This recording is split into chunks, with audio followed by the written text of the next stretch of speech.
여러분, 우리는 하나님을 믿는 사람들입니다. 그러나 세상에는 하나님을 믿지 않는 사람들이 참으로 많습니다. 하나님을 믿지 않는 사상을 우리는 무신론, 아테이즘이라고 부릅니다. 하나님을 부정하는 것이죠. 무신론자들은 세상 어디에도 신이 있다는 증거가 없다라고 말합니다. 그 대표적인 인물로 꼽히는 리차드 도킨슨은 만들어진 신이라는 책에서 하나님은 거의 확실히 존재하지 않으며 종교적 신앙은 착각에 불과하다라고 주장을 했습니다. 그러나 이런 주장은 그렇게 위협적으로 느껴지지는 않습니다. 하나님께서 살아계시다는 증거 제시하면 되기 때문입니다. 그런데 진짜 위험한 무신론자들은 따로 있습니다. 실천적 무신론자라고 부르는 사람들입니다. 이 사람들은 하나님을 믿는다고 말은 합니다. 교회도 다닙니다. 그러나 실제로는 하나님을 안 믿습니다. 하나님을 자기 방식대로 축소해서 믿거나 말과 행동에서 하나님을 무시합니다. 자기 배를 하나님처럼 섬깁니다. 자기 생각, 자기 마음대로 사는 사람들이죠.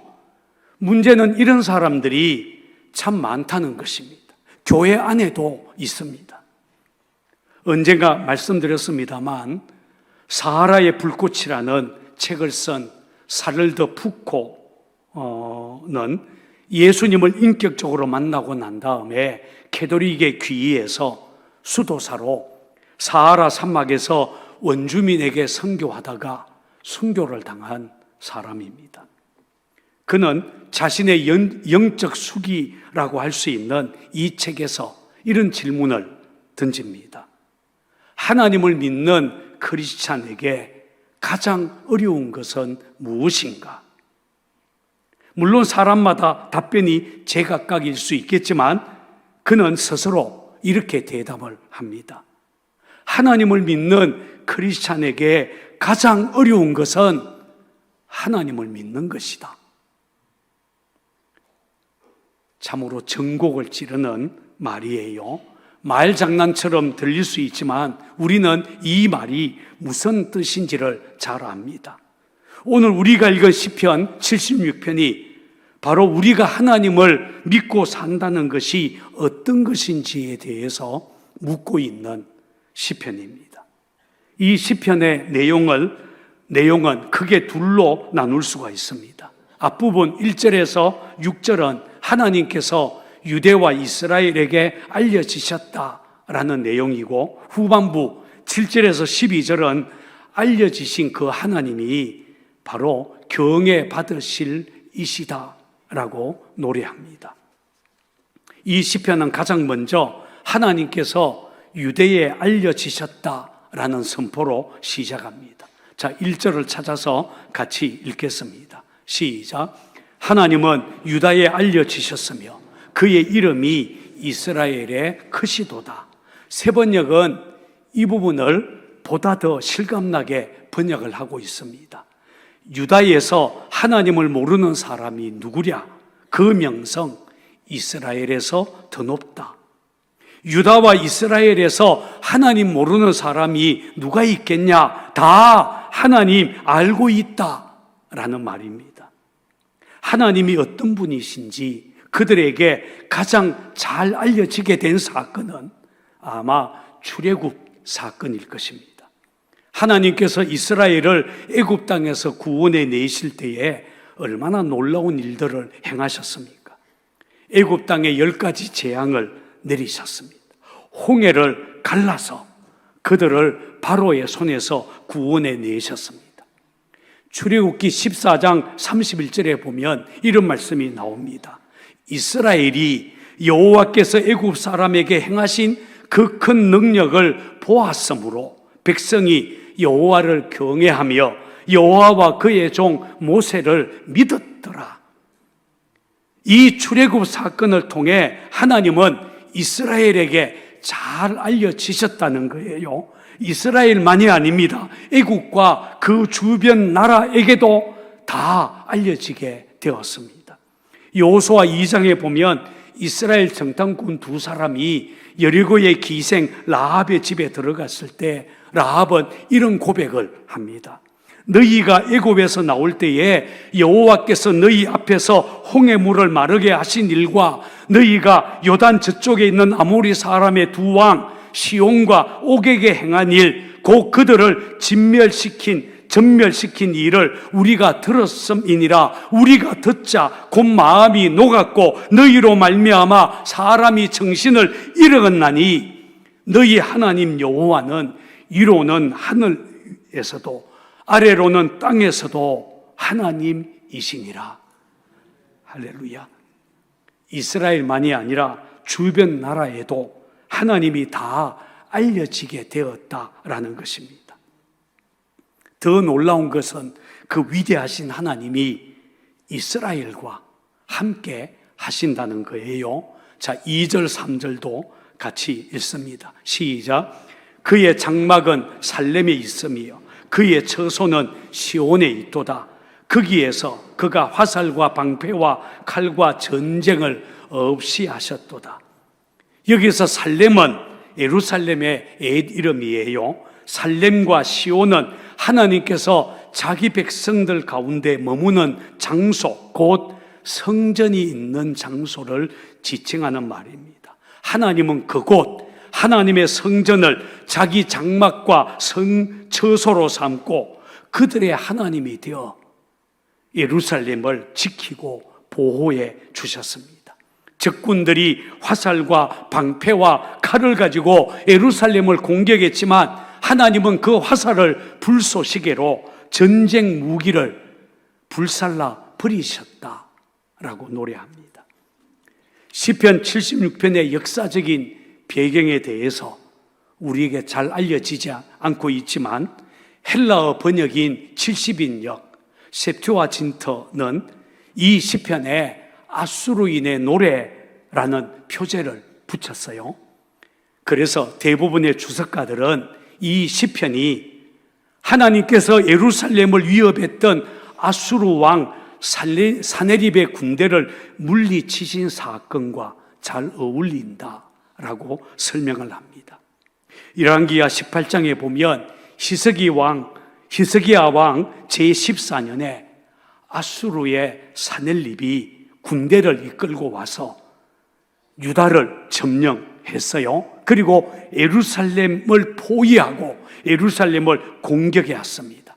엄청난 군사력을 앞세운 사네립이 예루살렘 성을 위협하기 시작하자 히스기야 왕은 성전으로 올라갑니다.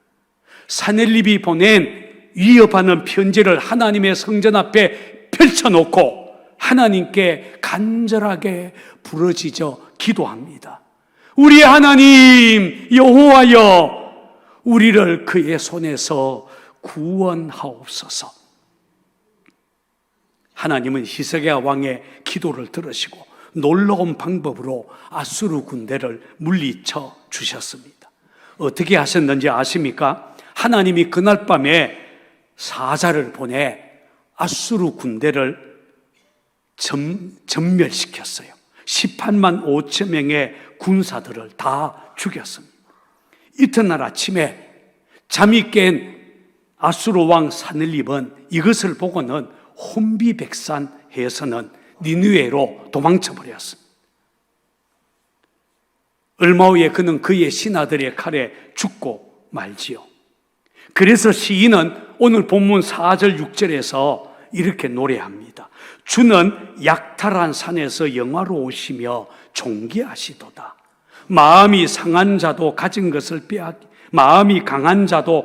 것을 빼앗기고 잠에 빠질 것이며 장사들도 모두 그들에게 도움을 줄 손을 만날 수 없도다. 야곱의 하나님이여, 주께서 꾸짖으심에 병거와 말이 다 깊이 잠들었나이다. 그렇습니다. 하나님은 이렇게 전쟁에서 이기게 하심으로 유다와 이스라엘에게 자신을 알리셨습니다. 따라서 하나님이 어떤 분이신지에 대해 이스라엘은 오해할 여지가 없었어요. 애굽에서 우리를 구원하신 하나님, 전쟁에서 우리를 지키신 하나님, 그들은 그렇게 하나님을 믿었습니다. 그런데 여기서 우리는 이렇게 질문할 수 있습니다. 그러면 이스라엘이 아닌 오늘 우리에게도 하나님은 그렇게 알려지고 있냐? 라는 질문입니다. 우리는 출애굽을 경험해 보지 못했습니다. 하나님이 개입하셔서 전쟁에 이기는 것 우리 눈으로 못 봤습니다. 더군다나 요즘 교회에서는 기도하고 병 나았다, 기적이 일어났다, 나는 하나님의 신비한 체험을 해봤다, 이런 이야기들이 요즘에는 못 들어보고 있어요. 옛날에는 있었는데 요즘에는 전혀 없습니다. 하나님을 알 수 있는 길, 알려지는 길이 마치 사라진 것 같습니다. 전도하다 보면 어떤 사람은 하나님 보여봐라, 그러면 믿겠다. 천국과 지옥 가봤냐? 이렇게 묻습니다. 눈으로 보게 해주면 믿겠다라고 말합니다. 혹시 그렇게 말하는 사람들 정말 하나님을 보지 못해서 믿지 않는 것일까요? 그렇지는 않습니다. 하나님은 여전히 살아계십니다. 우리 주위에서 항상 일하고 계십니다. 하나님은 지금도 여러 통로를 통해 사람들에게 자신을 알리고 계십니다. 사도 바울은 로마서 1장 20절에서 이렇게 말합니다.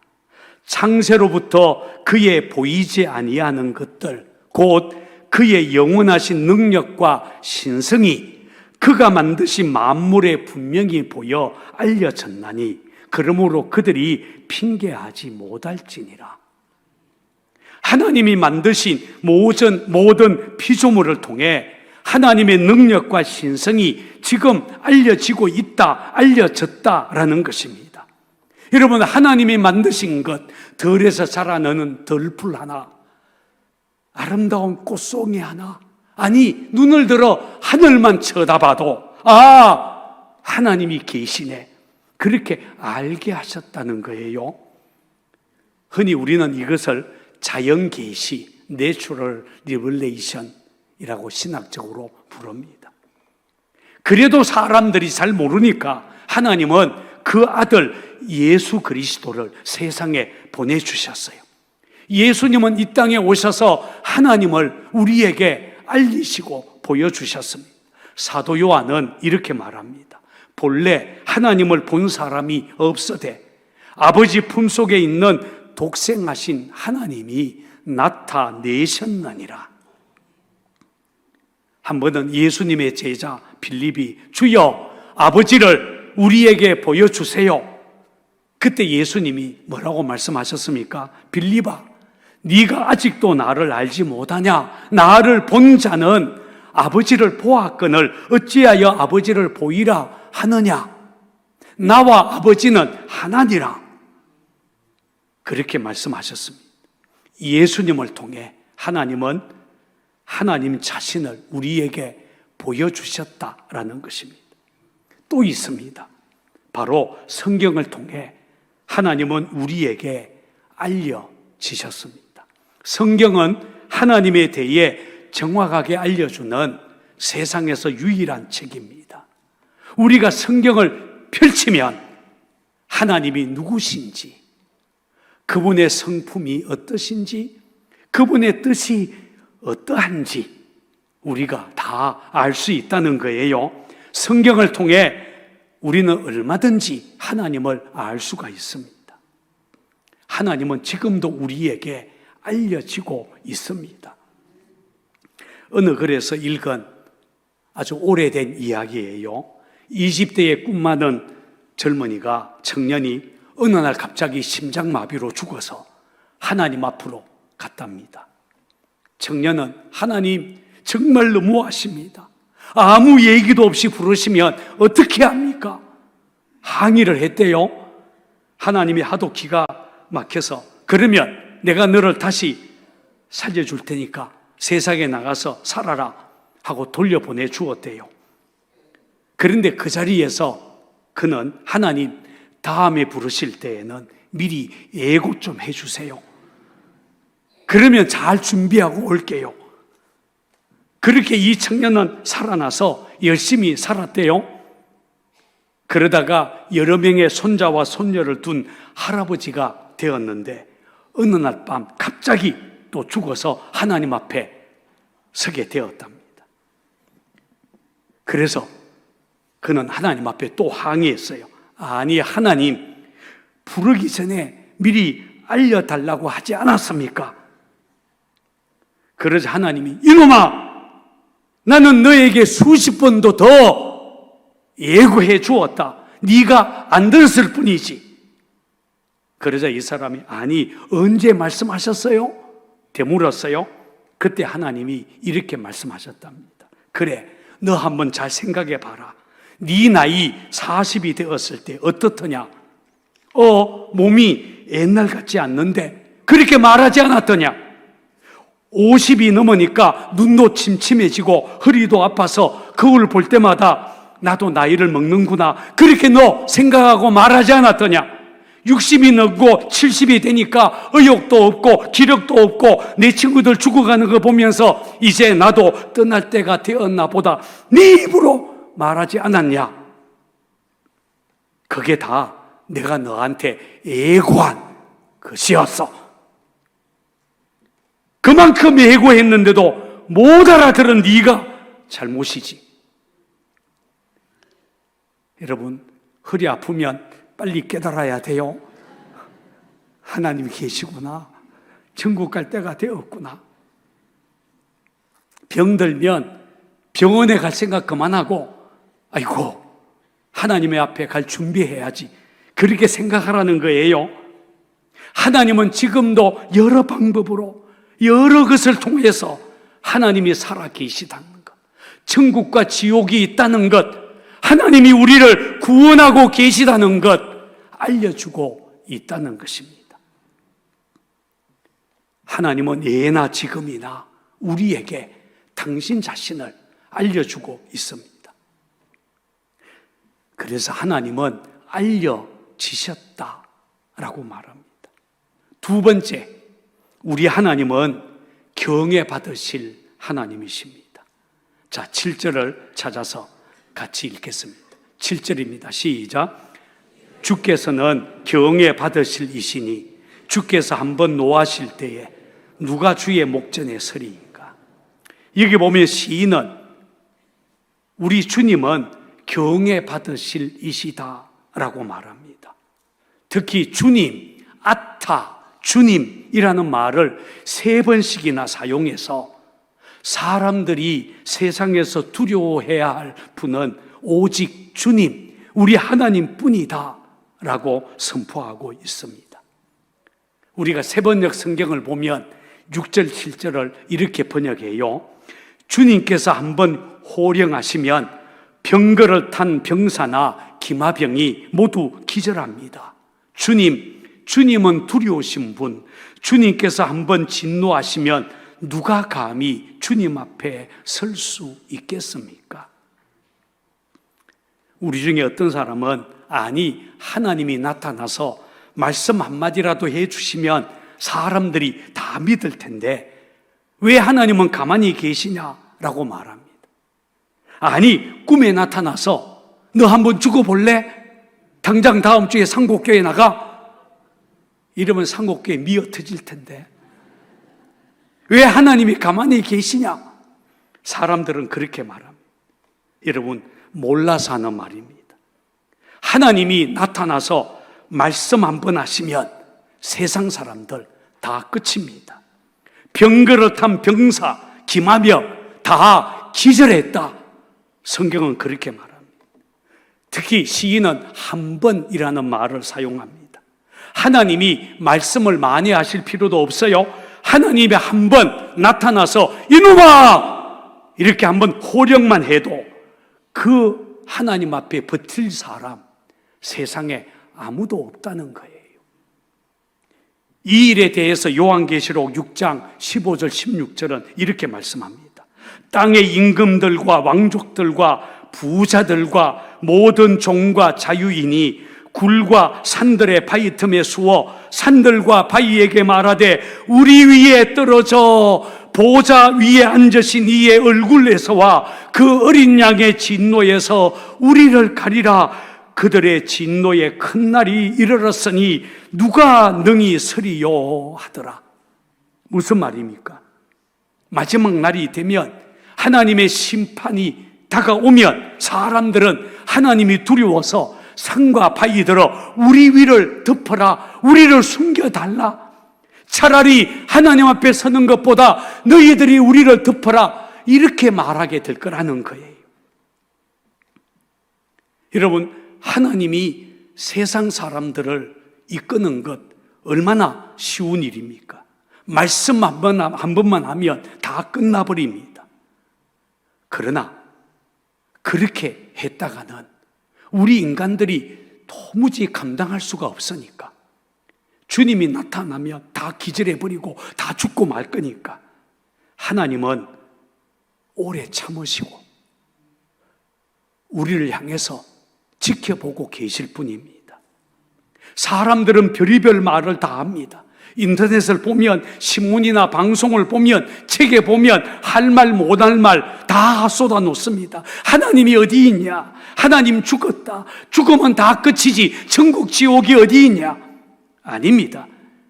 아무리 그렇게 떠들어도 하나님이 나타나면 그런 사람들 다 돌처럼 굳어지게 될 것입니다. 그때가 되면 나도 한마디 합시다, 이렇게 나설 사람 아무도 없을 것입니다. 그래서 8절은 이렇게 말합니다.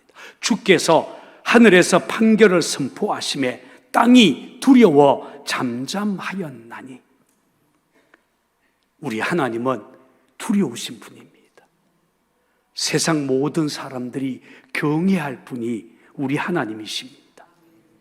그런데 여러분, 이 하나님의 심판은 구원과 연결되어 있습니다. 자, 9절 10절도 같이 읽습니다. 시작. 곧 하나님이 땅의 모든 온유한 자를 구원하시려고 심판하신 일어나신 때로다. 진실로 사람의 노여움은 주를 찬송하게 될 것이요 그 남은 노여움은 주께서 금하시리이다. 여기서 온유한 자란 세상에서 억눌린 사람들을 가리킵니다. 하나님은 그들을 구원하기 위해 심판하러 일어나신다라는 것입니다. 이것은 지난 주일에 읽었던 시편 75편, 거기에 보면 정한 기약이 이르면 내가 바르게 심판하리니 라고 하는 말씀과 연결되어집니다. 하나님이 그렇게 세상을 심판하면 하나님이 영광을 받을 것이고, 그리고 세상의 사람들 다 무너지고 말 것입니다. 여러분, 역사를 살펴보면 이 말씀이 진리라는 것 금방 알 수 있습니다. 애굽이든 아수르든 골리앗 장군이든 모두 하나님을 대적했지만 결국 그들 다 무너지고 말았어요. 대적들이 강하면 강할수록, 그들이 분노해서 하나님을 대적하면 대적할수록 오히려 하나님의 영광은 더 크게 드러났습니다. 아무리 큰 소리 쳐봤자 피조물에 불과하고 땅에 있는 존재에 불과하기 때문입니다. 그래서 이 시인은 끝으로 이렇게 권면합니다. 11절 12절이에요. 너희는 여호와 너희 하나님께 서원하고 갚으라. 사방에 있는 모든 사람도 마땅히 경외할 이에게 예물을 드릴지로다. 그가 고관들의 길을 꺾으시리니 그는 세상의 왕들에게 두려움이시로다. 여기서 서원을 갚으라, 예물을 드리라 라는 말씀은 헌금 많이 해라 라는 말이 아닙니다. 하나님 앞에 나와서 그분 앞에 엎드려 예배하라 라는 말입니다. 전쟁의 이미지로 표현한다면 하나님 앞에 굴복하라 라는 것입니다. 사방에 있는 모든 사람 다 그렇게 해야 마땅하다, 그 말입니다. 혹시 여러분은 하나님께서 지금도 살아 계시다는 것 믿습니까? 오늘 찬양대에서 엘리야의 하나님을 찬양했어요. 살아계신 하나님, 그 하나님이 우리 하나님이다 라고 노래했어요. 여러분, 찬양만 듣는 게 아니라 정말 이게 믿어진다면, 그렇게 믿는 사람, 그 사람은 이 땅이 전부인 줄 알고 사는 어리석은 삶에서 벗어나게 됩니다. 자기 배만 섬기는 이기적인 삶 버릴 수 있습니다. 세상 두렵지 않고 그 어떤 사람도 두렵지 않고 고난조차 두렵지 않게 될 것입니다. 오늘 우리가 읽은 시편 76편이 바로 그렇게 노래합니다. 위대하신 하나님께서 온 세상 통치하기 위해 지금 시온을 자신의 장막과 거처로 삼았다. 우리 주님은 경외받으실 분이시니 주께서 한번 노하시면 누가 감히 그분을 맞설 수 있겠냐? 이 시편 76편은 그렇게 지금 노래합니다. 그런데 여러분 꼭 알아야 됩니다. 그 위대하신 하나님이 이제 교회와 예수 믿는 저와 여러분을 자신의 거처로 삼으셨다는 것 알고 계십니까?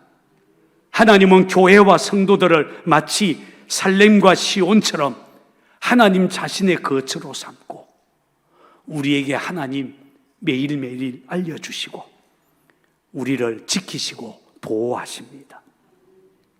예수님은 이렇게 말씀하셨어요. 사람이 나를 사랑하며 하면 내 말을 지키리니 내 아버지께서 그를 사랑할 것이요 우리가 그에게 가서 거처를 그와 함께 하리라. 놀라운 약속입니다. 사도 바울도 너희가 하나님의 성전인 것과 하나님의 성령이 너희 안에 계시는 것을 알지 못하느냐라고 했습니다. 그러므로 여러분, 우리는 대적의 공격을 두려워할 필요 없습니다. 하나님이 우리 몸을 성전 삼고 우리 안에 지금 우리와 함께 하시는데 누가 우리를 넘어뜨릴 수 있겠습니까? 누가 우리를 하나님의 손에서 끊을 수 있겠습니까? 그러므로 그 위대하신 하나님 믿고 우리가 점점 더 깊이 알아가는 것, 그리고 그 하나님을 경외하며 사는 것이야말로 오늘 우리가 회복해야 될 진정한 믿음이라고 할 수 있습니다. 여러분, 믿는다라는 뜻의 라틴어 크레도, 믿는다라는 말을 라틴어로 크레도라고 말합니다. 그런데 이 크레도라고 하는 단어는 심장을 바친다라는 뜻을 가진 코르도라는 말에서 나왔다고 학자들은 말합니다. 코르도라는 말은 영어로 용기를 뜻하는 커러지의 어원이기도 합니다. 우리가 나는 하나님을 믿습니다 라고 말하는 것은 나는 내 심장을 하나님께 바칩니다. 내 의지, 내 생각, 내 감정보다 내 삶의 중심, 다시 말해서 내 전 존재를 의미하는 내 심장을 바치는 용기 있는 일, 그게 바로 믿습니다 라는 말이라는 거예요. 진짜 믿음이 이런 것입니다. 영락교회에서 목회하시다가 2000년 4월 달에 세상을 떠난 고 한경지 목사님, 그분과 관련된 유명한 일화들이 많이 있어요. 1992년 종교계의 노벨상이라고 일컬는 템플턴 상을 수상했을 때 그분은 상금 100만 달러를 받고는 즉석에서 그 돈을 다 선교헌금으로 기탁을 하면서 매우 담담한 어조로 1분 동안 100만 장자가 대받네 라고 말했다고 합니다. 그래서 사람들을 웃게 만들었어요. 그리고 이어진 축하연에서 한 목사님은 동료 목사들과 성도들이 신사참배 거부하면서 투옥되고 순교당했을 때 나는 신사참배를 한 죄인입니다. 죄인 중에 죄인입니다. 이렇게 공개적으로 고백을 해서 주변의 모든 사람들을 깜짝 놀라게 했습니다. 진짜 용기 있는 고백이었습니다. 한경진 목사님은 은퇴 후에 남한산성 기슭에 있는 작은 국민주택에서 생활했는데 어느 날 교계의 중진 목사님들이 한경진 목사님 병문안을 갔다고 합니다. 이런저런 이야기를 나누다가 목사님, 모처럼 교계 중진들이 한자리에 모였으니 좋은 말씀, 충고 한마디 해주세요 라고 요청을 하자 한경진 목사님은 한동안 골똘히 생각하다가 매우 간곡한 어조로 이렇게 말했다고 합니다. 목사님들, 예수 잘 믿으세요. 예수 잘 믿으세요. 그 순간 중진 목사님들은 당황했어요. 그리고 황급히 자리를 떴다고 전해집니다. 목사님들, 예수 잘 믿으세요. 여러분, 믿음보다 더 중요한 것이 어디 있겠습니까? 저도 똑같은 말로 여러분들에게 부탁합니다. 장로님들, 예수 잘 믿으세요. 다른 거 잘하는 거 말고 예수님 잘 믿어야 됩니다.